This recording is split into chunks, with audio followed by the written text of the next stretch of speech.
it is sometimes uncomfortable to come face to face with yourself, to come face to face with the things that you know you should be doing that you're not, to come face to face with all of the things like, who am I? What is it that I want for myself? What's my place in the world? It is about turning those edges inward. It's one of the reasons, like Worthy, my platform, it's both about speaking to self-worth and worthiness and self-love, but it's also 6 pillars. And one of the pillars is reflection.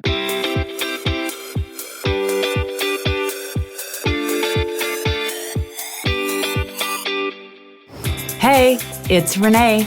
Welcome to the Into the Wild Show, the podcast for women who want to build incredible mental strength to level up their business and lifestyle. I'm Renee Warren, the founder of We Wild Women, author, speaker, award-winning entrepreneur, and your host. Together, we will make you unapologetic about shining your light, growing your business, and turning you into a wildly confident and successful leader. This is for you, the visionary, the go-getter, the entrepreneur, and for those that need a real kick in the butt to get going and to dream bigger. Each week, I bring in leading experts and entrepreneurs to help you take leaps in the right direction, because I know the best advice comes from someone who has successfully done it before. So, are you ready to level up? Welcome to Into the Wild. Hey, you wild women! My next guest is an entrepreneur, speaker, coach, podcast host, and award-winning documentary filmmaker. She is the founder and chief creative officer of Worthy, which is a platform focused on helping people create more freedom, joy, income, and impact without burning out or overwhelm. Raised in a tiny mud hut in Zimbabwe with no running water or electricity, Sandra has never been one to let circumstances define her. Through hard work and support from her village, she became a management consultant, advising major global companies. She then went on to build 2 successful companies, but despite all her professional success, she knew she wasn't walking in her purpose. She made the bold decision to go back to school in 2015 to get a master's degree in journalism, storytelling, and documentary filmmaking from Columbia University. Through the power of story and leveraging her experience as a management consultant, she's made it her mission to help others create the best version of themselves by building brands focused on providing inspiration, practical tools, and community. In this episode, we talk all about defining self-worth and what that means for us as women in business. We talk about self-compassion, how to forgive ourselves, and most importantly, how defining our self-worth can be your defining thing or the one thing that holds you back. Before we dive into the episode, I did want to add a little note. And if you've been following me for any amount of time, you know that I am all about taking messy action. The most important thing is understanding that we make mistakes. And the heartbreaking part about this show, because it is a absolutely brilliant conversation with Sandra, she is such an incredible soul with great tips, is that my microphone wasn't being picked up. So it might sound a little echoey, and it's not normal for me to do that, and such a bummer, but Sandra sounds great on her end. Anyways, I wanted to throw that little warning out there in case you think it's something that's wrong on your end. It was me. Alas, here's the incredible Sandra. Please welcome the incredible Sandra Chuma. You're too kind, Renee. Thank you. Thank you for having me. It's so great to be here. I've been listening to your podcast and absolutely love the diversity of the women that you interview. So it's so cool to be a guest. Yeah, well, thank you so much for joining us. I know that you came in my feed one day and it's just like magic. Some people are just meant to be there, and you have some incredible stories to share. And it's a big reason why I wanted to have you on this show, because it's very unique and you're doing some big, powerful things. And I think the world needs to know more about you. So if I can be a platform for more people to hear your message, then that's my job for us today. Oh, welcome. Thank you. All right, so let's kick things off really quickly. What do you do and who do you do it for? Oh my gosh. What do I do? Literally, I'm like, ooh, what do I do again? I wear so many titles. I'm a mentor, I'm a coach, I'm a podcast host, I've made documentary films. But if I had to say at my core, what I hope I do in the world is to model possibility. I work predominantly with women, and I work a lot with female entrepreneurs. And my hope is that through sharing my story and my entrepreneurial journey and the experiences that I've had, that I can inspire them to create extraordinary lives. And for me, it's not about the 7 figures or the 8 figures or whatever the number is. It's about living a life that truly feels fulfilling, like living a life that gives you the freedom, the joy, the income, and the impact that means something to you. So that's what I help people do. I love it. I did a workshop this morning, and one of the things that I had mentioned in the workshop is about how we need to kill the idea that the only way to be validated as an entrepreneur is to make over $1 million. I get it. Money is a great motivator. But the reality is that there's so much pressure for us to create these businesses that make a certain amount of revenue in order to feel validated. It's silly. It's very silly because it puts a lot of pressure on people to reach a certain level of which that might not be in alignment with what they want to do. Because to go from 0 to 1 million is no easy circus. I don't even know the word. It is a circus. You're with a lot of clams and possibly elephants and lions. The point being is not everyone is made for it. And I don't think that we need to say, I want to make $1 million just for the sake of it. Some arbitrary number that we throw out. Most people don't understand what it takes to get there. And then they get depressed. Their self-worth is diminished. So what is your take on that? And this is exactly why I share what I share. So kind of to give you like the Coles Notes version of my life is I grew up like really poor. I literally grew up in a mud hut with no running water and no electricity. And so having grown up there, the aspiration was if I could just make money, right? If I could just make my first whatever it was. And so that's what I thought would give me happiness, was chasing all these goals. And I thought like, oh, I was in corporate for a long time. If I could just get to a place where I'm at this particular level and I'm making $100,000, and then I got there and it's like, okay, I'm not happy. Oh, it must be because it's not. And then you keep chasing these numbers. And then when I started my own business, that's what it became, this continual chase for more and more, and thinking that on the other side of whatever that was, that's where the joy was. And like nowadays, like you say, Renee, like having a 6 or a 7-figure business has become like the little black dress, right? Everyone thinks that they should have one.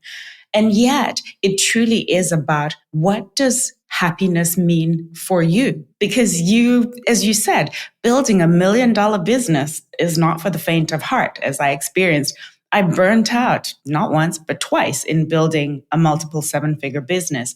And so it's really about what are you looking for? Because if you're looking for the validation through the business, through the accomplishments, you're always going to end up feeling empty. Oh, I know this. And I'm going to put a really silly, stupid example on the table here is I've done so many challenges in my life. Like one was 75 hard. Another were business challenges, revenue challenges, where once I achieved something, I would buy myself something, right? Buy myself something because I thought the gift of achievement was a physical thing. And my last achievement was a revenue goal for my business. And I went out and I bought myself a very expensive bag. This is the third time I've done this. Every single time I bring my bag out on its first hot date and people ask me, I love that bag. Like, how much was it? And how do you feel after buying this bag? And I go, nothing has changed. Those 3 bags now, for the most part, sit on my shelf. They collect dust. Hey, they're great bags and I love them. There's some people that are way into fashion. They're probably like, Renee, you're absurd. However, what I realized in the process was that wasn't the gift that I should be giving myself. The gift is really the joy in achieving that goal and celebrating it with other people, because I could have used those funds and resources for something that was more memorable than a bag. Well, the bag is nice. I'm sure it's nice. But you're right? Is that, and we're conditioned. Like if you think about literally from when we're little, right? Little, for those of you who have children who are listening, it's conditional, right? You achieve this grade and you're good. And then you achieve this accomplishment and you're good. And so we learn from a very early age to tie our worthiness and our worth to external validation. It's not about how do I feel about myself. It's about how do other people feel, or how do other people perceive me? And then that becomes then a really, like I said, a very empty thing that you're constantly chasing, because it's a hole that can never be fulfilled. It's ultimately about, like you said, about the journey. It's not about the destination, it's about the journey, and who do I become in the journey? And can I enjoy the journey? And can I celebrate the invisible progress, like the little steps on the way? It doesn't have to wait for it to be the big thing for me to celebrate. And so that's, I think, a huge thing that's missing. And I think also my experience in coaching a lot of successful female entrepreneurs is that they're on to the next thing. Like they barely acknowledge this accomplishment before they've even completed this accomplishment. They're already thinking about the next and the next and the next. And so it's like, at what point do we decide that I'm going to take a moment to acknowledge myself, to acknowledge who I've become, to acknowledge the journey, and that it doesn't always have to also be about just the accomplishments. That's so true. And it kind of rubs head with some of my approach to PR. And here's why. It's because in the media landscape, when we look at things like how many followers you have on social media, that ends up being like your social credibility. And there are people out there that have insane credibility and so wicked smart and have beautiful content, and they don't have that many followers. And so part of what we do is we have to build up that authority, which is that influence, which ends up being the follower number. So that ends up being like your digital currency is how big your audience is. And the reward is how much it's growing week over week, month over month. There is a lot of importance in this. However, where people lose is where they think that they're only valid the more their audience grows. They only can be recognized. They can only be smart. They can only get paid more the more their audience grows. And to some people, that's the truth. But for the most part, it's like, I think about those days and those weeks where I don't even look on social. I guarantee you my happiness goes up. Isn't it? And the thing with nowadays with social as well is it's become such a comparison game. And I feel like it really robs us of enjoying our accomplishments or enjoying our lives, because we're always like, oh, but I'm not doing as much as this person, or I don't have as many followers, or I'm not, like, we're always comparing ourselves. And I think we sometimes blur that line between what is reality and what isn't. And remembering as well that a lot of the time what we see on social media is highlight reels, it's photos that took a long lighting and all kinds of things. And then we measure ourselves against this impossible standard. And that leads to an erosion of our self-worth and our belief in ourselves. And so it's something we have to be so careful about is, what are we consuming and what are we allowing things to mean? Because ultimately, nothing has any meaning except the meaning you give it. And so what do you make it mean when people unfollow, or when people leave horrible comments on a post of yours, or when a post doesn't do well, and not using that or not allowing that to be a measure or validation of yourself. Okay, well, let's talk about this, because a great question that I wanted to ask you about this is, how do you handle criticism or negative feedback while maintaining a healthy sense of self-worth? I think first of all, I'm human. And so I'm not going to lie and say like, oh, I just let it wash over me, because it's human for you to take it in and for you to be sometimes perturbed, upset, whatever the word is. I think though what I've come to realize is that the things that upset me, the things that trigger me, there is a reason that they trigger me. They're there to help me learn and to grow and to see where I'm not free. And so sometimes when someone makes a comment, the reason it hurts is because there's some part of me that believes that or that thinks that's true. And so it's really become a great exercise for me to see, okay, like, what is this telling me? Why would it hurt me? Like, where is it that I believe that, or where is it that I'm lacking in terms of my self-worth? It'd be easy for me to say, oh, I don't listen to it, but I do. Of course, I take it in. And I've also had to learn to look at who's saying it. Because the one thing that I know for sure is that oftentimes the critics are loudest, right? The people who support you sometimes, especially on social media, maybe don't speak up as much. And so it's looking at who's saying it and looking at it as well from the perspective of, is this someone whose advice I would take? Like, is this someone who's achieved what it is that I want to achieve? Because oftentimes it's someone who hasn't achieved, who sometimes is imposing or superimposing or projecting their limitations onto you. So I think that's always an important part, to look at the credibility of who it's coming from to see, is this something I should be paying attention to? Or is this showing me somewhere where I've got something to work on within myself? Yeah, I love that. Our son, Max, has a YouTube channel. This is all relevant.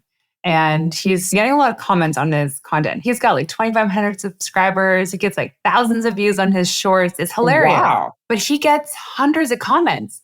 And the stuff people say, I'm like, that is so out of left field. Why is that? And he'll come to me and we'll say, like, we're helping him navigate this world of criticism. And my husband came in and he had the best comment ever. And it's relevant to this situation. He goes, thank them. They just juiced your algorithm for you. Like, right? YouTube, Instagram, TikTok sees comments as comments. And all of a sudden it's like that content's going to rank higher. So he's like, yeah, thank you, haters. Like, applaud, standing ovation for the haters, because guess what? Now all these social platforms are like, oh, this is an interesting post. Yes, you can go in and delete. We just tell them, listen, if it's not extremely offensive, then keep it there. Don't engage. Don't engage. Just leave it there. And he's like, that's a really good point. And we always say, if the person has a cat picture and a name followed by a bunch of numbers, it's not really a person. Now, unless they have an actual name and a picture, then maybe their criticism is warranted. But people that just troll, no.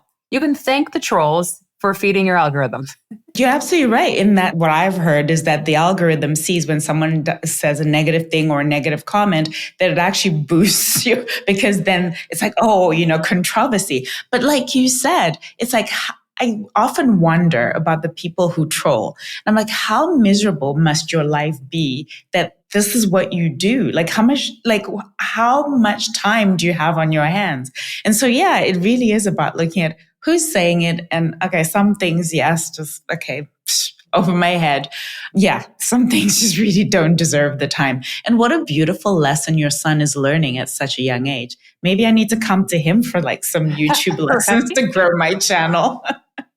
Oh my gosh, he got it so dialed in too. One day he was like just going through his analytics on YouTube. I go, where do you find this? Like, how do you even know it's there? And he's like, look at this. This video got me this many new subscribers. And I was like, wow, I was dumbfounded. He's 11. And he started this when he was 10. And here's the thing is, when a kid, especially a child, is passionate about something, it's the parent's responsibility to support that passion. And he loves basketball and he loves his YouTube channel. And yes, YouTube screen time. However, that we put some parameters around it, but we support it because we say we're a household of creators, not consumers. What a powerful, for him, what a powerful thing. Can you imagine what that's doing for him and his self-esteem and his sense of his place in the world, is being able to learn, to grow, to build something on his own? Like, that's incredible. Like, he'll be giving us motivational talks soon, right? I hope so. And people are like, what is the content that he creates? And he's obsessed with CapCut. And he'll just record himself playing Roblox. And then he puts a trending audio on top of it. And it's just the stuff he builds is so incredible. And I'm happy this is his passion, because what it does, and we're going to talk about self-worth, is it feeds that self-worth. He's something he loves to do, he's good at. And the people he admires the most in his life is cheerleading for him. That is the ultimate of what you want in your life, right? Yeah, exactly. Like you said, even for us as grownups, I think that's what so many of us are. Like you said, we're talking about the building 6 and 7 figure businesses because everybody else is doing it. Imagine if people were actually doing the things they love because they love them, not because of an outcome, and that's probably why he is so successful, because he's doing it because he loves it. It's not about this is what it's going to give me. He literally just doing something he loves. And isn't that at its purest Isn't that what we all want? To be able to do what we love and have fun doing it. Yeah. And the real question comes down to those that do love social media is, would you still do what you're doing if you weren't allowed to share it online? And if they're like, no, then it's like, you don't love doing this. Yeah. But if the answer is yes, then social media is an amplifier. And the reality of is people see the truth in the content they put out, because it's like you can see the conviction in their videos. You can see the excitement in the content they're sharing versus what they feel is just like a robotic way of sharing social. But I want to rewind a little bit here to talk about self-worth, because I'm curious what you define it to be and what it means to you. Self-worth is kind of, we'll talk about your son for a second. It's that feeling of I'm doing something that I love for me, that I'm fulfilled. This brings me joy. This makes me feel good. And also, it's not necessarily about doing. I really think that self-worth is a state of being. How do I feel about myself? Am I able to look in the mirror and be able to actually look myself in the eye and say, I love myself? You know, what's so fascinating, Renee, is if you Google this, and I'm going to challenge your audience to try this, and for just about everybody that I've done this with, it worked. If you pull up a Google search bar and you type in, how do I learn to? For most people, the number one search result that comes up, you know, when it prompts you is, are you going to do it? Love myself. Bingo.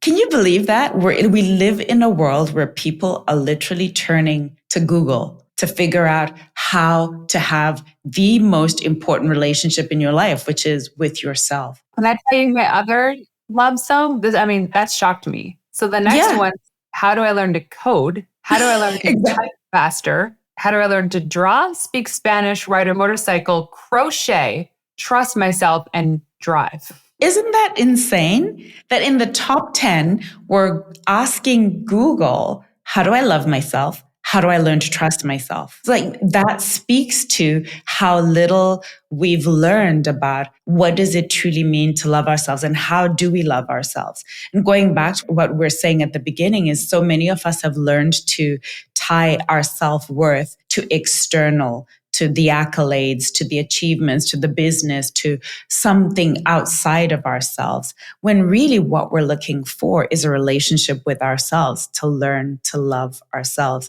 and to feel worthy, to feel like we're just by virtue of us being here, we're deserving of whatever it is that we desire. My husband and I were at a couples retreat in Denver, Colorado about a month ago.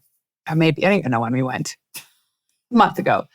And we got deep into discussion with the facilitators, and my husband was sharing his story. And he's like, everything seems to be on edge, like on the edges. And he was explaining the story on edge. And Claire turns to him and goes, well, maybe you should turn those edges inward. Think about like a square blanket, right? And you turn those edges inward. Now they become to the center. So it's like everything is about what's on the inside, that worthiness, that drive to be an entrepreneur or not, to be a mother or not, to grow your business or not, is all in here. And yet we still look outside of us to be like, is this okay? Should I do this? Should I do this? Should I say it this way? Should I show up like this? We do it every day. I did it today. I was on a phone call with a client's client, of all things. We're connecting the dots because I'm working with an influencer. There's a lot of people involved, really famous people. And I didn't put my foot down to say with conviction the things I thought we should do. And it's because I didn't trust myself. Do you see? Like literally, like if you think about the search results that you just had, like it's like, okay, love myself, crochet, code, whatever, trust myself, is that we've been taught not to trust ourselves. We've been taught to second guess ourselves. And we've also been taught that, oh, you have to look at what other people think and use that as the consensus, as what the standard by which you should measure yourself. And so we don't even know how to turn inward. We don't even know how to like really go to our own center. And it's part of the reason, like one of the biggest questions that I often get asked in coaching is, what's my purpose? How do I find my purpose? And I think a huge part of why so many people struggle with what is my purpose is because we don't know ourselves. We don't even really know, like, what is my favorite color? Like, without looking at what Pantone is it for this year? Like, that's what's telling us what color we should like. Like, we've so farmed out our power, our sense of who we are, that we've lost ourselves for the most part. It has a coolness factor. I just did this with a pink color a year ago. I was like, what's the cool paint color now? And I went on Pantone 2022, color of the year is this sage green. I'm like, perfect. It's a good thing I love it. Every time I go to get my nails done, I always look at what's like the fall color of 2023 for nails. It's like latte and green and electric orange. And I'm like, I don't actually like any of it. I'm just going to be that old lady that goes with my typical like cotton candy pink. I just love this color. And you know what? It's me. And when you show up and you are fully you, everyone else around you feels that. So when I went from like be PR to coaching because I retired my past agency, I was never in alignment with coaching. I wanted to come back into PR. As soon as I did, I was worried about my identity and what people would say. Oh, Renee's doing this. Can she even make up her mind? Everybody was like, finally, we were all waiting for you to do this. Yeah. Yeah. Really? It's because it's what I want to do. Yeah. And that's what lights, when we're talking about, like, going back to the example with your son, when we're doing the things that light us up. The other piece too, Renee, is that a lot of people don't know, you just said the keyword identity. Who am I? Like, who do I want to be in the world? And then a lot of people also have never taken the time to think about what their values are. Like, what's important to me? Like, what, never mind what the world says, but what's actually important to me? And is what I'm doing aligning with those values? And that's often for me, when I'm coaching women in particular, that's often the rub, is that they're out of alignment, right? Their values and what's important to them is out of alignment with the business they're building or the things that they're doing. Then they wonder why there's this constant friction, why they constantly feel overwhelmed, stressed out, burnt out. Is because there's no alignment there. And so, yeah, that's a huge part of feeling fulfilled is, are you living in alignment with your values? Yeah. And this is why sometimes social media breaks are great. But even it's like, sometimes we don't even know our values because we were raised in homes that we can't control. Our childhood is what happened. And we think that these values are, well, some of them are just forced upon us for the most part. We don't even know that we've been instilled these values. And we think, well, if I had a great childhood, then this is the way greatness is the way that I grew up because it was great for me, when that's not necessarily true. And so to seek our values really turning inwards and being like, I don't like this, or this is important to me. And it could be like, do you know that parents now spend more time with their children than they ever did historically that we know of? And yet the quality of the time all over the internet, like parents are too busy, they're on their phones. I go, I don't necessarily think that's true. I feel like we're spending more quality time with our kids because we can, because technology has enabled us to do things better and more efficiently, yet we're just like being beaten down by these parenting coaches saying no screen time. And it's like, maybe it's true for the most part, but one of the values for me is family dinners. And my kids are like 10, 11 years old. They just want to inhale whatever's in front of them and get out of there. They don't go back to their game. Want to hang out. And so we try as much as we can. The other thing that's a huge value for me, which I love, which we always giggle, is the effectiveness of a good cuddle puddle. Try it next time with your people, your significant other, your children, whoever's around you, your dog. A cuddle puddle. That closeness, that connection, even if it's just 2 minutes, oh my gosh. It's like you regulate each other's heartbeat. Yeah. Right. That's so true. And when you look at, like, I see this so often, like you're out somewhere and like at a dinner table or whatever, and everybody's on their phone. So even though like people are together, they're not together. And so I truly feel like that's one of the things that we're craving. And especially coming out of the time that we came out of, I hope it's something that we appreciate so much more, is being able to have that connection, the physical connection. Because you think about how much we miss that. So yes, the importance of physical connection. Oh yeah, I know. And like, there's so much around that too, to unpack. But I think when it comes to talking about self-worth too, is how much it's hijacked by that addiction to our devices and by the comparisonitis we have. is that your self-worth is diminished in correlation to what you see online. I don't have that car. I don't have that bag, but we know Renee does. Renee has the bags, which doesn't do anything Yeah, Renee has to the my bag. life.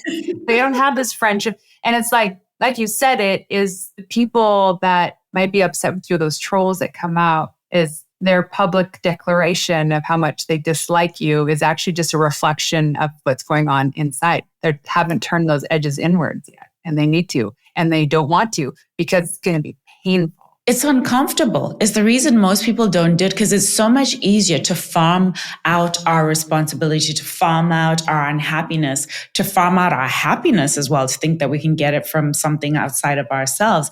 One of the greatest, this surprised me. I remember watching something where Gary Vee was speaking, Gary Vee of all people, and he was asked, what is the greatest skill that someone can have? And he said, self-awareness.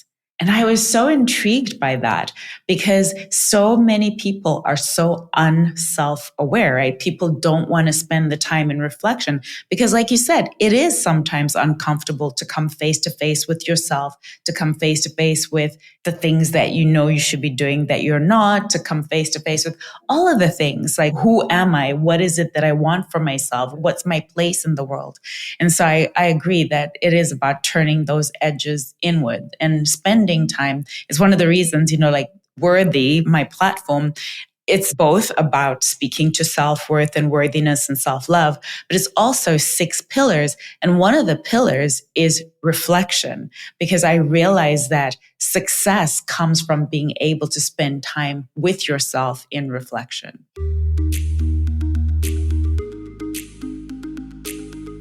When you think of somebody who has incredible self-worth, who comes to mind, right? These are probably polished professionals or people who are really just owning their purpose and mission in life. And I agree, those are the people, in my opinion as well.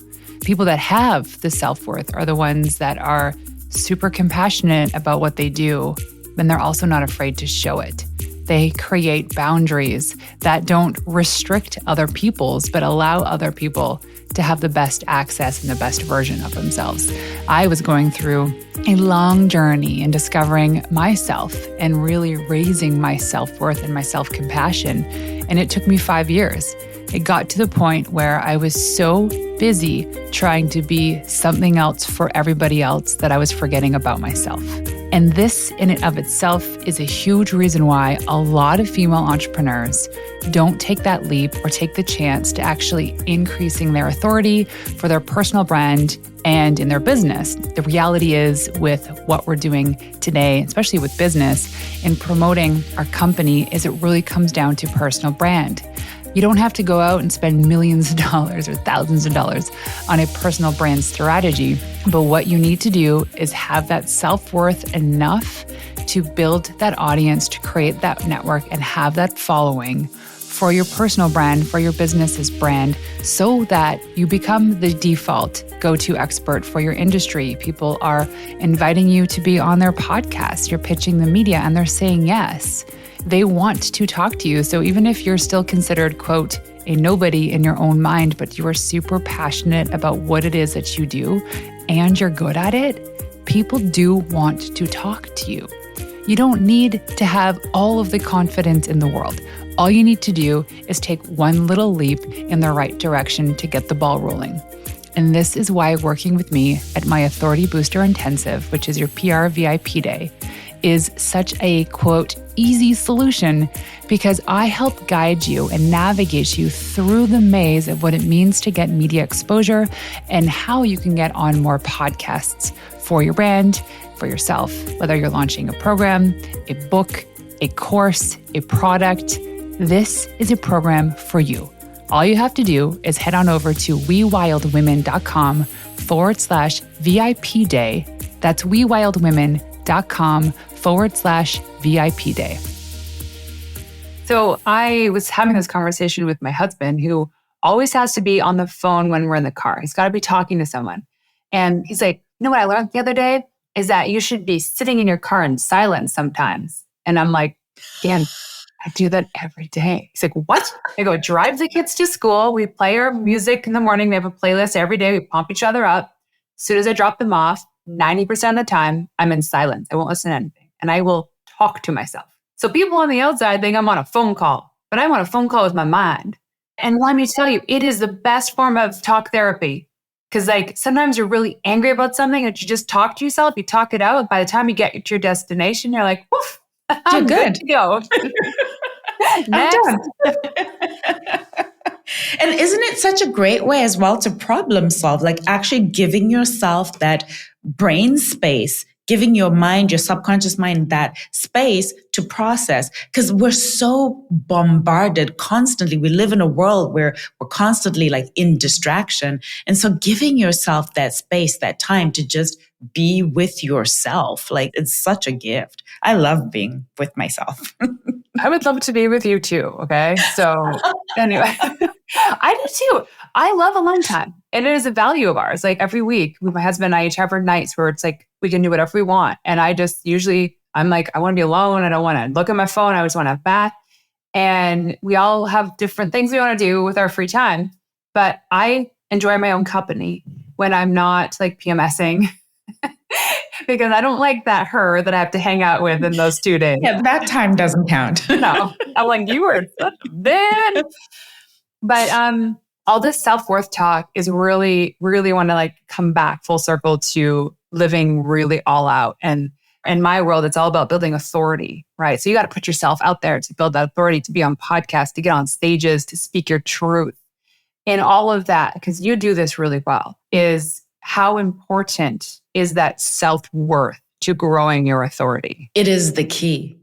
You said something earlier when we were talking about how people feel it, how it's energy, right? Ultimately, yes, and this is science, not just woo-woo stuff, that we are energy and people read your energy. And whenever you can tell when someone is saying something they don't believe or when someone is saying something and they don't feel confident. And so really self-worth is the foundation. It is if you're not feeling good about yourself, it's very hard to put yourself out there. It's hard for you to show up authentically. And so I truly believe that self-love and self-worth are the key to being able to show up fully and play full out in life, whatever that looks like for you. But also they're the key to you creating whatever your version of an extraordinary life is. So it is the foundation. I think people are always looking for, like when people come to me for coaching, they're looking for, give me the strategy, give me the, and I always want to start with, but how do you feel about you? How do you feel about yourself? What's your relationship with yourself? Because if you're trying to build strategy on top of a shaky foundation, that is a house of cards that's going to collapse. And is why, when the haters come hating, then you're going to crumble because you don't have a firm sense of yourself and who you are and your place in the world. And also for lack of a better way to put it, your worthiness to see yourself as an expert, right? Because there's nobody who's going to come crown you and say, you, dear girl or dear boy, are worthy of being an expert, right? You get to decide. I'm an expert.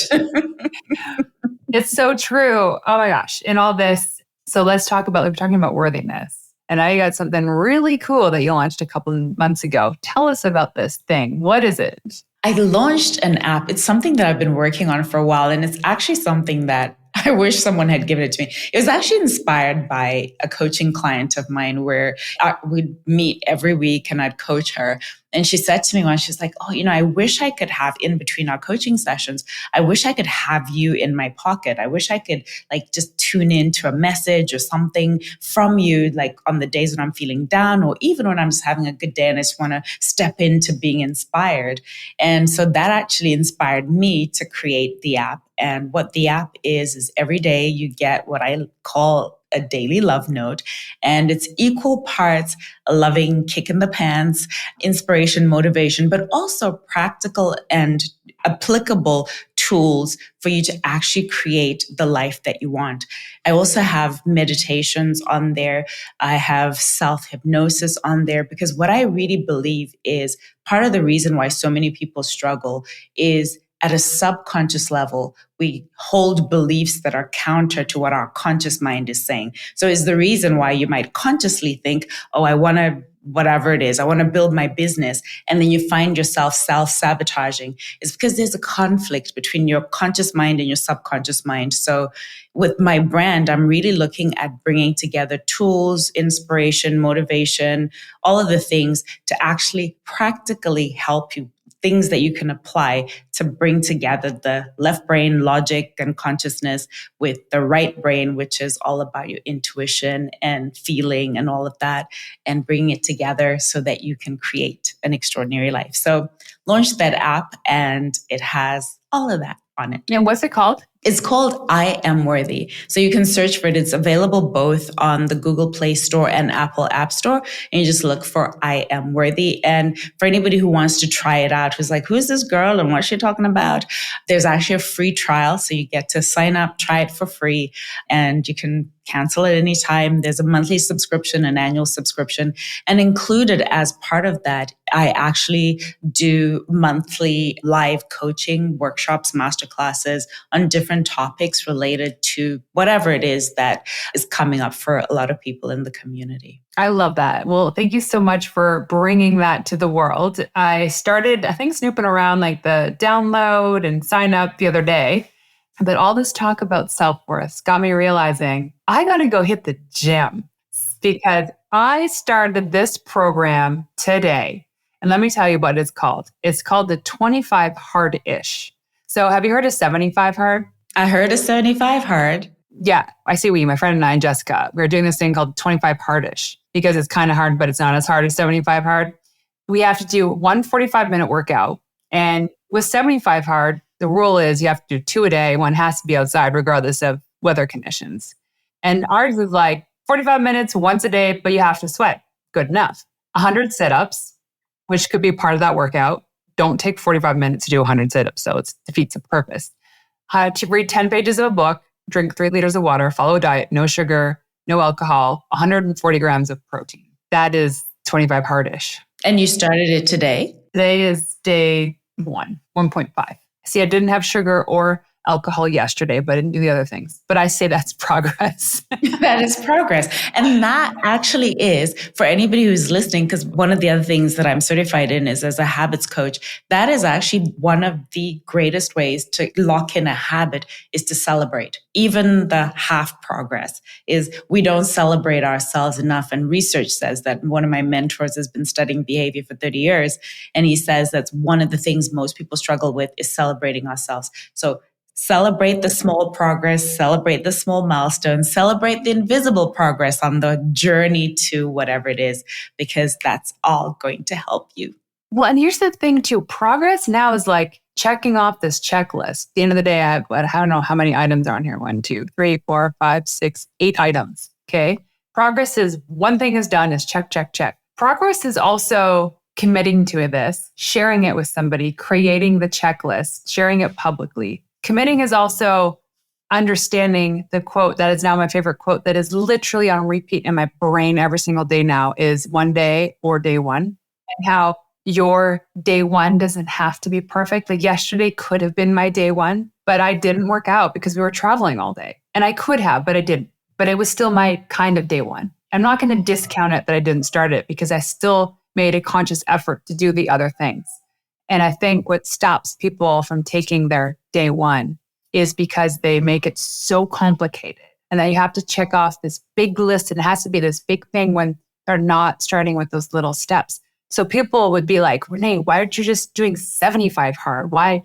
The reason why it's 25 hard is because I'm going to Vegas on the 25th day. And I want to have a little fun. And it's like, but I want from now until then to be strict discipline. And who knows what part of this will extend. Maybe I'll just end up keeping on doing this. Maybe this will be a forever thing. I don't know. But to tell myself that I don't have a little bit of progress every single day is a shame, right? And it's true. It is a shame. We need to celebrate those little things. It is a shame. And it's actually one of the things, actually, one last thing that I want to share with your audience is this, is at the end of every day, one of the practices that I've instituted for myself is writing down 3 things that I'm proud of myself for. And I think that because so often we focus on the negatives, on the things we didn't do, on where we failed, on where we didn't show up. And yet every single day, there are things that we do well. And so making it an intentional choice every single day to find 3 things that I can be proud of myself for. So I want to share that, and I want to assign that to all of your listeners is every day. Find 3 things that you're proud of yourself Ladies, 3 things. And they could be the tiniest little things or the biggest things in the world, right? Sometimes, you know what it is? Sometimes for me, it's not necessarily the things I did. Sometimes the things I didn't do, like, okay, I didn't yell at my husband when he left whatever. Sometimes the things we didn't do, we can be proud of ourselves. 100%. Yeah, I was going to say, you can proudly say that you put the toilet paper roll on the roll as opposed to leaving it blank. That could be a huge thing for some people. Okay, before we go, I have one last question for you.